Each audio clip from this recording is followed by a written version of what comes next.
ആ പ്ലാൻ പ്രകാരം ഒരാഴ്ച കഴിഞ്ഞ് ഞങ്ങൾ പുറപ്പെട്ടു. അത് കോഴിക്കോട് വിമാനത്താവളത്തിൽ നിന്ന് തന്നെയാണ് പുറപ്പെട്ടത്. കുഞ്ഞു മുഹമ്മദ് കൊടുങ്ങല്ലൂരിൽ നിന്നും പിണറായി കണ്ണൂരിൽ നിന്നും എൻ്റെ വീട്ടിലെത്തി. ഞാനും കൂടി ഞങ്ങൾ 3 ആളും കൂടി പുറപ്പെടുകയാണ്. ആദ്യം ഗൾഫ് രാജ്യങ്ങളിൽ ചെന്ന് വിമാനമിറങ്ങുന്നത് ഒമാനിൻ്റെ തലസ്ഥാനമായ മസ്കറ്റിലാണ്. അപ്പോൾ ഞങ്ങളുടെ മുൻ നിശ്ചയമനുസരിച്ച് വഹാബും കൂട്ടുകാരും സ്നേഹിതന്മാരും അവിടെ ഞങ്ങളെ കാത്തിരിക്കുകയാണ്. വഹാബ് അതിൽ എല്ലാ ഗൾഫിലും പോകുന്ന സഞ്ചാരത്തിൽ പങ്കെടുക്കാമെന്ന് ഞങ്ങൾ തീരുമാനിച്ചിട്ടുണ്ട്. ഞങ്ങൾ സ്വീകരിക്കാൻ വിമാനത്താവളത്തിൽ വന്ന കൂട്ടത്തിൽ ഒരു പ്രധാനി ഗൾഫാർ മുഹമ്മദ് അലി, ഒമാനിലെ മസ്കറ്റിലെ പ്രവാസി മലയാളികളിൽ ഏറ്റവും പ്രധാനിയും വ്യവസായിയും സ്വാധീനമുള്ള ആളുമായിരുന്നു. അദ്ദേഹം ഉൾപ്പെടെ ബാക്കിയുള്ളവരൊക്കെ അവിടെ സംഘടിച്ചു. ഞങ്ങളെല്ലാവരും കൂടി 2 ദിവസം അവിടെ നിന്നു. അവിടുത്തത് കഴിഞ്ഞ് പിന്നെ ഓരോ ഗൾഫ് രാജ്യങ്ങൾ മാറി മാറി വന്നു. ഇവിടെയൊക്കെ ഇത് അവിടെയുള്ള ഞങ്ങളുടെ പാർട്ടിയുടെ ബന്ധുക്കളായ കലാസമിതിക്കാരും സ്നേഹിതന്മാരും അവരാണ് സ്വീകരണ യോഗങ്ങളും മറ്റും സംഘടിപ്പിക്കുക. ആ സ്വീകരണ യോഗത്തിൽ PT കുഞ്ഞുമുഹമ്മദും ഞാനും ചാനലിൻ്റെ വിവിധ വശങ്ങൾ അവതരിപ്പിക്കും. പിണറായി അവസാനം 2 വാക്ക് പറയും. ഇതായിരുന്നു ഞങ്ങളുടെ സമ്പ്രദായം. ആ ചാനലിൻ്റെ വിവിധ വശങ്ങൾ വിശദീകരിച്ചുകൊണ്ട് ഞാനാണ് ആദ്യം തുടങ്ങുക. PT കുഞ്ഞുമുഹമ്മദിൻ്റെ സാങ്കേതിക വശങ്ങളും അതുണ്ടായാൽ അതിൻ്റെ മറ്റ് കാര്യങ്ങളും അദ്ദേഹവും പറയും.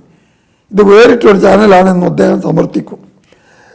ഇത് കഴിഞ്ഞ് സഖാവ് പിണറായി മറ്റ് കാര്യങ്ങളും സംസാരിച്ച് ഞങ്ങൾ അവിടുത്തെ ആളുകളെ കിട്ടുന്ന പ്രസൻ്റായിട്ടുള്ള ആളുകളെ ഷെയർ ചേർക്കും, സംഭാവനയും വാങ്ങും.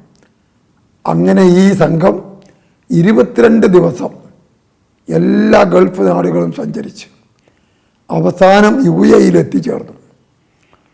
ദുബായിൽ നിന്നാണ് ഞങ്ങൾ തിരിച്ചു പോരുന്നത്. ഞങ്ങൾ പോരുമ്പോഴേക്ക് ഞങ്ങളുടെ ടാർഗറ്റ് ഏതാണ്ട് പൂർത്തിയായിരുന്നു. അത് വലിയ ഒരു അനുഭവമായിരുന്നു.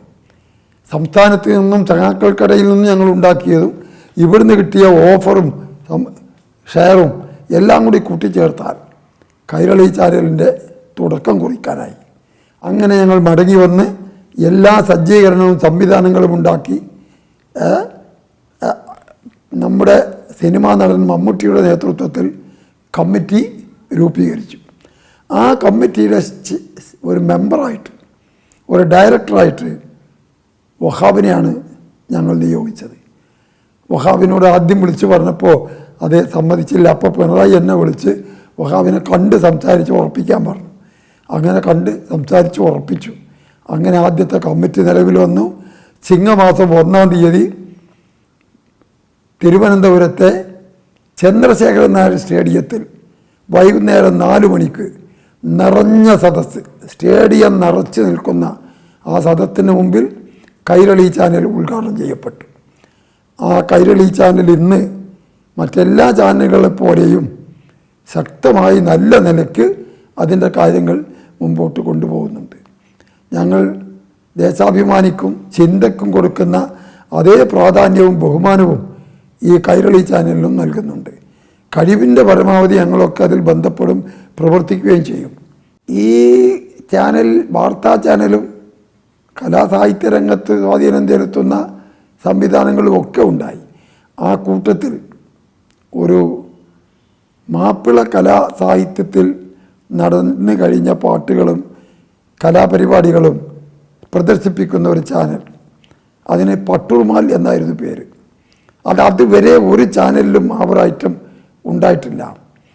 അതിൽ അന്ന് മാനേജിങ് ഡയറക്ടർ പാലക്കാട്ടുകാരൻ അജയനായിരുന്നു, TR അജയൻ.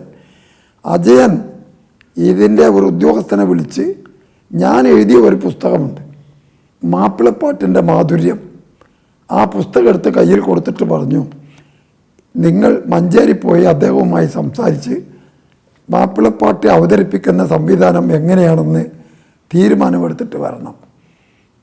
അദ്ദേഹത്തിൻ്റെ പേര് വെള്ളൂർ, ജോയി വെള്ളൂർ.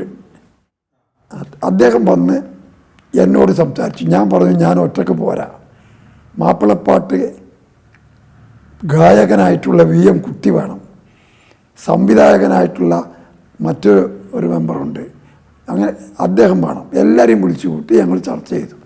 അതിൽ നിന്ന് രൂപമെടുത്തതാണ് പട്ടൂർമാലി എന്ന റിയാലിറ്റി ഷോ. അത് 6 മാസം അത് മുന്നോട്ട് പോയി. അതിനിടയിൽ ഈ പാനൽ ജഡ്ജിമാർക്കിടയിൽ ഒരഭിപ്രായ വ്യത്യാസവും ഒരു കുഴപ്പമൊക്കെ ഉണ്ടായി. അതിൽ ഇടപെടണം എന്ന് മേലുന്ന നിർദ്ദേശം കിട്ടിയ അനുസരിച്ചാണ് ഞാൻ ചെന്നത്.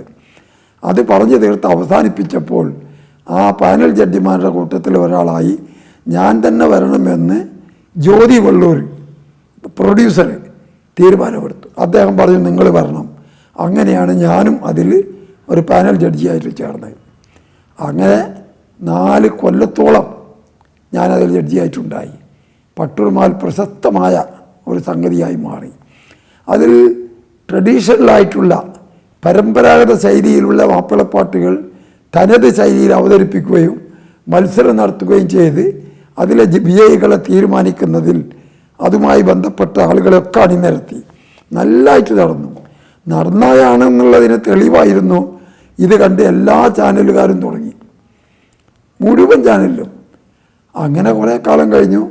ഞങ്ങളത് വല്ല പട്ടൂർമാൽ കുട്ടിപ്പട്ടൂർമാലാക്കി മാറ്റി.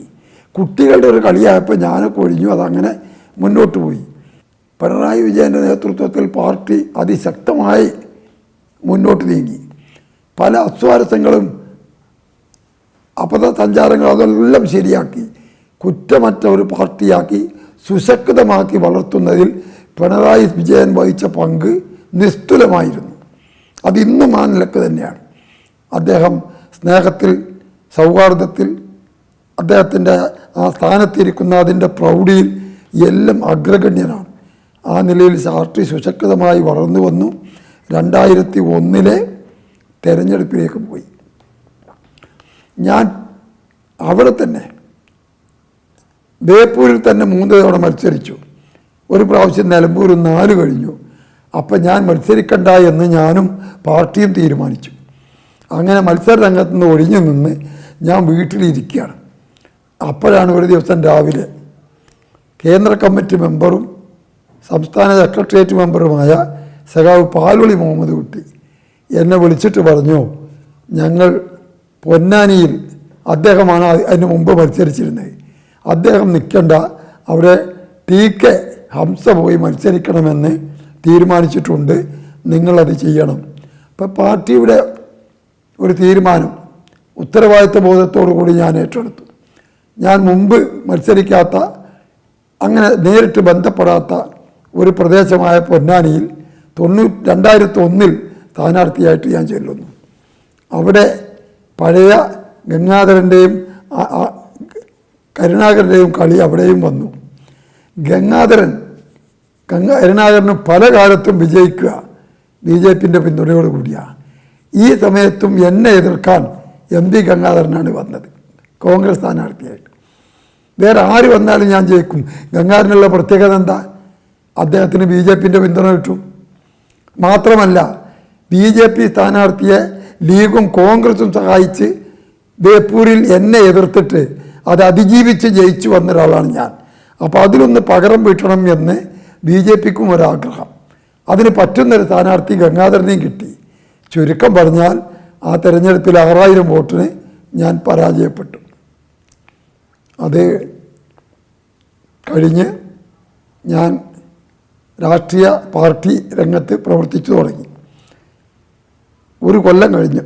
2001, 2002 2001 തെരഞ്ഞെടുപ്പ് കഴിഞ്ഞ് 2002, 2003, 2004 വന്നപ്പോഴാണ് പാർലമെൻറ്റ് തെരഞ്ഞെടുപ്പ്. വാജ്പേയിയുടെ ഗവൺമെൻറ് നിലനിൽക്കുന്ന സമയത്താണ് ആ തെരഞ്ഞെടുപ്പ് വരുന്നത്. പണ്ട് പറഞ്ഞല്ലോ, ശാപം ഉപകാരം എന്ന് പറഞ്ഞ മാതിരി പൊന്നാനിയിൽ തോറ്റത് ഒരു ഉപകാരമായി എന്ന നിലക്കാണ് സംഭവം നടന്നത്. മഞ്ചേരിയിൽ ആരാണ് മത്സരിക്കേണ്ടത് എന്ന ചർച്ച വന്നു പാർട്ടിക്കകത്ത്. അപ്പോൾ ഒരിക്കലും ഞാൻ അങ്ങനെ ഒരു പ്രതീക്ഷ മനസ്സിൽ ഉണ്ടായിട്ടേ ഇല്ല. കാരണം ഇന്ത്യയിൽ തെരഞ്ഞെടുപ്പുണ്ടായ കാലം മുതൽക്ക് അന്ന് വരെ മഞ്ചേരി മണ്ഡലത്തിൽ ലീഗ് മാത്രമാണ് ജയിച്ചത്. അവിടെ ജയിക്കുമെന്ന് ആർക്കും പ്രതീക്ഷിക്കാൻ വയ്യല്ലോ. അപ്പോൾ ഞങ്ങളെ ആ ചർച്ച മലപ്പുറം ജില്ലാ കമ്മിറ്റിയിൽ കേന്ദ്രത്തിൽ നിന്ന് വന്ന പാലോളി ഉൾപ്പെടെ ഇരുന്ന് ഞങ്ങൾ ചർച്ച ചെയ്തപ്പോൾ എല്ലാ മെമ്പർമാരും പറയുന്നത് കിട്ടും, ജയിക്കും എന്ന് നമ്മൾ പറയുന്നില്ല. എന്നാൽ ഒരു ശക്തമായ എതിർപ്പുണ്ടാക്കാനും ഒരു പരീക്ഷണം നടത്താനും ടി.കെ. ഹംസ മത്സരിക്കുകയാണെങ്കിൽ നമുക്ക് നോക്കാം. അങ്ങനെ ജില്ലാ സെക്രട്ടേറിയറ്റിലുള്ള 10-12 ആളുകളും ഒരേ അഭിപ്രായമാണ് പറഞ്ഞത്. അവസാനം പാലോളി, കേന്ദ്രത്തിൽ നിന്ന് വന്ന പാലോളി എന്നോട് ചോദിച്ചു, ഹംസ എന്താ പറയുന്നതെന്ന് ചോദിച്ചു. അപ്പം ഞാൻ പറഞ്ഞു, 10 മെമ്പർമാർ ഈ കമ്മിറ്റിയിലുള്ള ആളുകളും ഒരേ അഭിപ്രായം പറഞ്ഞു കഴിഞ്ഞാൽ 11ാമത്തെ ഞാൻ അത് ശരിയല്ല എന്ന് പറയുന്നത് സംഘടനാ ശൈലി അല്ലല്ലോ. ഭൂരിപക്ഷത്തിൻ്റെ തീരുമാനം ഞാൻ ബഹുമാനിക്കണം. അതുകൊണ്ട് ഞാൻ ആ തീരുമാനം ഒരു വെല്ലുവിളിയായി സ്വീകരിക്കുന്നു. പാർട്ടി തീരുമാനം നടപ്പാക്കാൻ ഞാൻ തയ്യാറാണ്. അതോടുകൂടി സ്ഥാനാർത്ഥിയായല്ലോ, വളരെ സന്തോഷമായി. സഖാവ് പാലോളി അന്ന് തന്നെ പറഞ്ഞു, ഞാൻ തിരുവനന്തപുരത്തേക്ക് പോവുകയാണ്. സ്റ്റേറ്റ് സെക്രട്ടേറിയറ്റ് അംഗീകരിച്ചാൽ നിങ്ങളുടെ സ്ഥാനാർത്ഥിത്വമാകും. അതായാൽ അപ്പം ഞാൻ വിളിച്ചു പറയാറ്. അദ്ദേഹം വിളിച്ചു പറയല്ല ചെയ്ത്.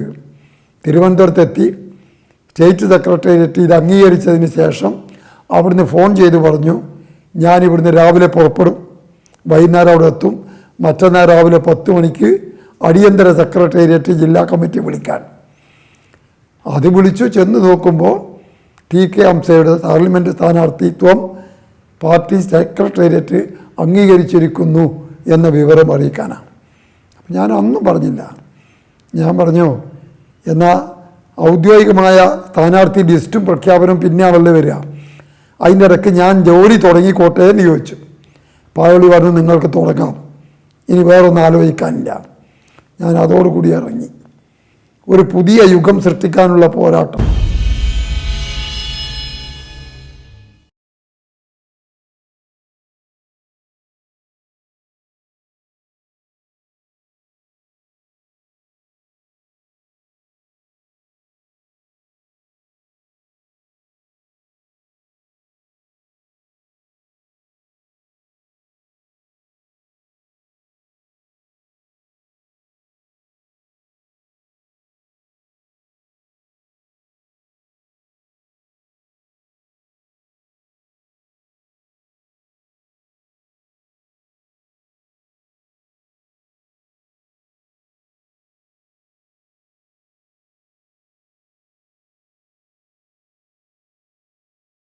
ഞാൻ ആദ്യം ചെയ്തത് വണ്ടൂർ, നിലമ്പൂർ, അരീക്കോട്, വയനാട്, ഫറൂഖ് തുടങ്ങിയ സ്ഥലങ്ങളിലുള്ള എൻ്റെ ബന്ധുക്കളും കുടുംബങ്ങളും സുഹൃത്തുക്കളും അവരെ നേരിട്ട് കാണുന്ന ഒരു സമീപനം.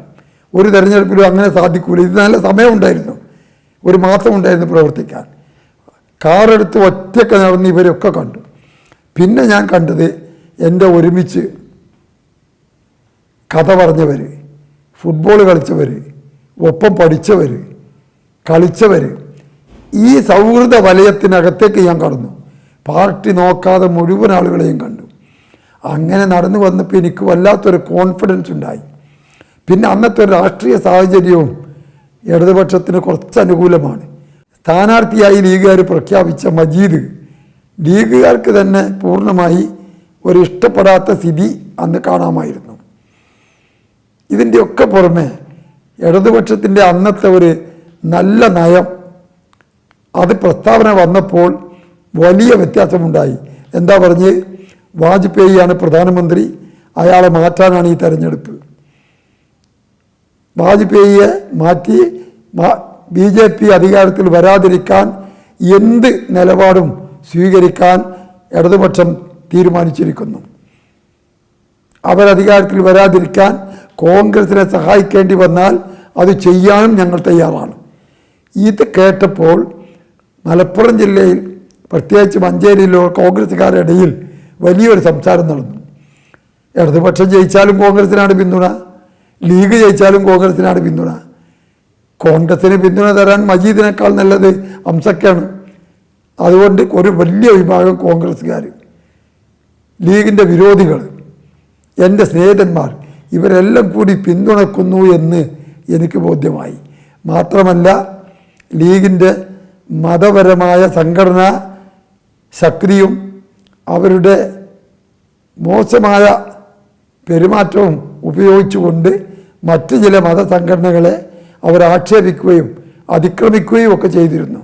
ആ വിഭാഗത്തിൽ പെട്ട വലിയ ഒരു വിഭാഗം, പ്രത്യേകിച്ച് AP അബൂബക്കർ മുസ്ലിയാരുടെ വിഭാഗം, അവർക്ക് എങ്ങനെയെങ്കിലും ലീഗിൻ്റെ മർദ്ദന സമീപനത്തിൽ നിന്ന് ഒഴിവാകണമെന്നുണ്ട്. ഞാനാണെങ്കിൽ അതുമായി വളരെ മുമ്പ് തന്നെ ലോക്യത്തിൽ നിൽക്കുന്ന ഒരാളുമാണ്.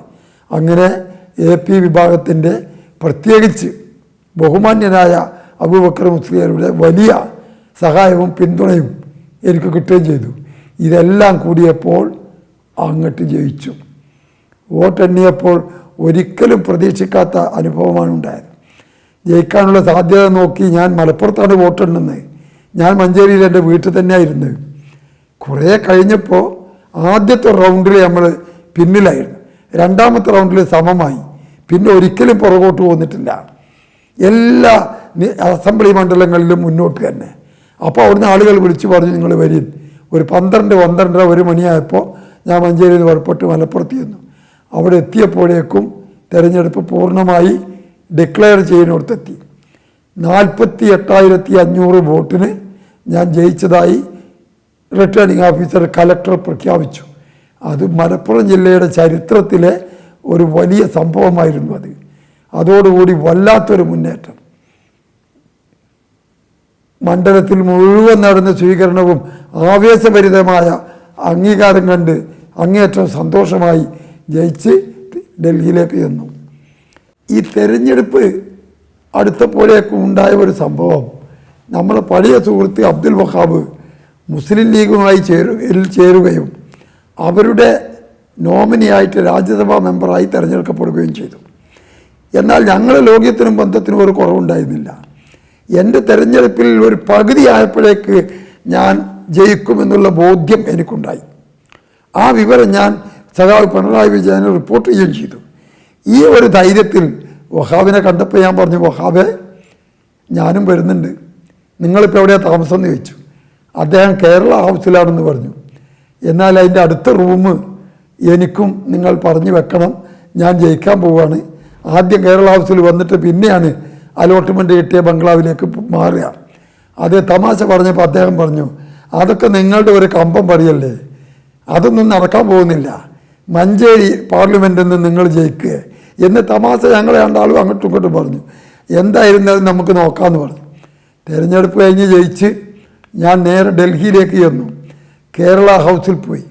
അപ്പോഴൊന്ന് വഹാബുമായി അത് മറന്നുപോയി അന്ന് പറഞ്ഞത്. എനിക്ക് അനുവദിച്ച റൂം വഹാബിന് അനുവദിച്ച റൂമിൻ്റെ നേരെ ഓപ്പോസിറ്റിലാണ്. രാത്രി വിമാനത്തിലിറങ്ങി കേരള ഹൗസിൽ പോയി ഭക്ഷണം കഴിച്ച് കിടന്നു. രാവിലെ 6 മണിക്ക് ഞാൻ വാതിൽ തുറന്നപ്പോൾ എതിർവശത്തുള്ള വാതിൽ വഹാബും തുറന്നു. അപ്പോഴാണ് ഞങ്ങൾ രണ്ടാളും കാണുന്നത്. അപ്പോൾ ഞാൻ പറഞ്ഞു, നിങ്ങൾ റൂം എടുത്തിട്ടില്ലെങ്കിലും നിങ്ങളുടെ അടുത്ത് തന്നെ എനിക്ക് റൂമായല്ലോ. അത് രണ്ടാളും കെട്ടിപ്പിടിച്ച് വലിയ സൗഹൃദത്തിലായി. അങ്ങനെ ആണ് നിയമസഭയിൽ പാർലമെൻറ്റിൽ പോയി. പാർലമെൻറ്റ് ഒരു വല്ലാത്ത അനുഭവമായിരുന്നു. സത്യം പറഞ്ഞാൽ പാർലമെൻറ്റ് ലോക്സഭയിലേക്ക് കടന്നു ചെന്നപ്പോൾ എന്തെന്നില്ലാത്ത ആവേശം. പണ്ഡിറ്റ് ജവഹർലാൽ നെഹ്റു മുതൽ പാർട്ടിയുടെ ഉന്നത നേതാവായ AKG വരെ ഇരുന്ന ആ സഭയിലേക്ക് കടന്നു ചെല്ലുമ്പോൾ എന്നെപ്പോലെയുള്ള ഒരു എളിയ പ്രവർത്തകന് ഉണ്ടായേക്കാവുന്ന ഒരു മനോവികാരം അതെങ്ങനെ പറഞ്ഞു തീർക്കുക. അതിലെങ്ങനെ കടന്ന് അതിൻ്റെ അകത്ത് ചെന്നിരുന്ന് പ്രവർത്തനങ്ങളിലൊക്കെ കാര്യങ്ങളൊക്കെ പഠിച്ച് മനസ്സിലാക്കി മുന്നോട്ട് പോകാൻ തുടങ്ങി. അങ്ങനെ പല കാര്യങ്ങളും പല വിഷയങ്ങളിലും ബന്ധപ്പെടും. എനിക്ക് ഹിന്ദി നന്നായിട്ടോ സാമാന്യമായിട്ടോ കൈകാര്യം ചെയ്യാൻ അറിയില്ല. പക്ഷേ ഇംഗ്ലീഷ് അറിയാം. കോടതിയിൽ കേസ് വാദിക്കുന്നു, ഹൈക്കോടതിയിൽ പോയി വരെ ഇംഗ്ലീഷിൽ വാദിച്ച് എനിക്ക് അസംബ്ലിയിൽ പ്രസംഗിക്കാൻ എന്താ ബുദ്ധിമുട്ട് പാർലമെൻറ്റിൽ. അപ്പോൾ അത് ഉപയോഗിച്ച് ഞാനും പല കാര്യത്തിലും ബന്ധപ്പെട്ട് ഞങ്ങളങ്ങനെ പ്രവർത്തിക്കുകയാണ്. ഞങ്ങൾ ആ കാലത്ത് ഇടതുപക്ഷ മുന്നണിയുടെ പാർട്ടിയുടെയും തീരുമാനപ്രകാരം കോൺഗ്രസിൻ്റെ ഗവൺമെൻറ്റിന് പിന്തുണ കൊടുക്കുകയാണ്. നിരുപാധിക പിന്തുണ, യാതൊരു ബാധ്യതയുമില്ല, യാതൊരു നേട്ടവുമില്ല. പക്ഷേ ചില കാര്യങ്ങളിലൊക്കെ നമ്മൾ അങ്ങോട്ടും ഇങ്ങോട്ടും സഹായിക്കാറുണ്ട്. അതിൽപ്പെട്ട ഒരു സംഭവമായിരുന്നു അലിഗഡ് യൂണിവേഴ്സിറ്റിയിലേക്ക് 2 മെമ്പർമാർ, ഒന്ന് രാജ്യസഭയിൽ നിന്നും ഒന്ന് ലോക്സഭയിൽ നിന്നും പോകണം. അപ്പോൾ നമ്മുടെ പാർട്ടി തീരുമാനിച്ചു ലോക്സഭയിലേക്ക് TK ഹംസ ലോക്സഭയിൽ നിന്ന് യൂണിവേഴ്സിറ്റിയിലേക്ക് സിൻഡിക്കേറ്റ് മെമ്പറായി പോകണമെന്ന്. ഞങ്ങൾ മറ്റവരുമായി ആലോചിച്ച് നോമിനേഷൻ കൊടുത്തു. ആരും എതിർത്തില്ല, ജയിച്ചു. ഞാൻ സിൻഡിക്കേറ്റ് മെമ്പറായി. സിൻഡിക്കേറ്റിനെ അവിടെ പറയുക സിൻഡിക്കേറ്റ് എന്നല്ല, കോർട്ട് മെമ്പർ എന്നാണ്. അങ്ങനെ ആ 5 കൊല്ലം പാർലമെൻറ്റ് മെമ്പറായ കാലത്ത് അലിഗഡ് യൂണിവേഴ്സിറ്റിയുടെ കോർട്ട് മെമ്പറും ഞാനായിരുന്നു. ഞാൻ ഇടയ്ക്കിടയ്ക്ക് അലിഗഡിൽ പോകും. അലിഗഡിൽ മാപ്പിള കലാസാഹിത്യവും അതിൻ്റെ അവതരണവും പാട്ടും ഒക്കെ ഞാൻ അവിടെ അവതരിപ്പിച്ച് അങ്ങനെ രസകരമായ ഒരു കാലഘട്ടം. ചില സ്നേഹിതന്മാർ പറയും MP ആയതിനേക്കാൾ ബഹുമാനിക്കപ്പെടേണ്ട സംഗതി ഈ അലിഗഡ് യൂണിവേഴ്സിറ്റിൻ്റെ കോർട്ട് മെമ്പറായതാണ്. അത്രയും വലിയൊരു സ്ഥാനമാണത്. ഏതായാലും ആ 5 കൊല്ലം പൂർത്തിയാക്കി. തിരിച്ചു വന്നപ്പോഴേക്ക് ഉണ്ടായ സംഭവം 2009 തെരഞ്ഞെടുപ്പിൽ എൻ്റെ മണ്ഡലം അധികാരം ഉപയോഗിച്ച് പല പ്രവർത്തനവും നടത്തി മണ്ഡലം ഇല്ലായ്മ ചെയ്തു. എന്തു ചെയ്തു? അവിടുത്തെ പ്രധാനപ്പെട്ട എല്ലാ മണ്ഡലവും അസംബ്ലി മണ്ഡലങ്ങൾ വേറെ മണ്ഡലങ്ങൾക്ക് കൊടുത്ത് മഞ്ചേരി മണ്ഡലം ഇല്ലാതാക്കി. വണ്ടൂർ, നിലമ്പൂർ, ഏറനാട്, തിരുവമ്പാടി ഈ മണ്ഡലങ്ങൾ വയനാട്ടിലേക്ക് കൊടുത്തു. കുന്നമംഗലവും ബേപ്പൂരും കോഴിക്കോട്ടേക്ക് കൊടുത്തു. ബാക്കി 2 മലപ്പുറത്തേക്ക് കൊടുത്ത് ലീഗ് മണ്ഡലം ഉണ്ടാക്കി. മഞ്ചേരി മണ്ഡലം ഇല്ലാതാക്കി. അതുകൊണ്ട് പിന്നെ മത്സരത്തിൽ അഹമ്മദാണ് സ്ഥാനാർത്ഥി എന്ന് വന്നപ്പോൾ ഞാൻ ഒളിച്ചോടി എന്ന് വരാതിരിക്കാൻ മത്സരിച്ച് അങ്ങേയറ്റം വരെ പോരാടി ഞാൻ പരാജയപ്പെട്ടു. പിന്നെ തെരഞ്ഞെടുപ്പ് രാഷ്ട്രീയത്തിലേക്ക് പോയിട്ടില്ല. ഇതാണ് എൻ്റെ രാഷ്ട്രീയ സംഘടനാ പാർലമെൻ്ററി ജീവിതത്തിലെ അനുഭവങ്ങളുടെ ചരിത്രം. ഈ ചരിത്രം അയവിറക്കുന്നതിലും അത് വിശദീകരിക്കുന്നതിലും എനിക്ക് വലിയ സന്തോഷവും അഭിമാനവുമുണ്ട്. കേരള രാഷ്ട്രീയത്തിൽ ഇന്നും എൻ്റെ കഴിവനുസരിച്ച് സജീവമായി ഞാൻ പ്രവർത്തിച്ച് മുന്നോട്ട് പോകാനാണ് തീരുമാനം.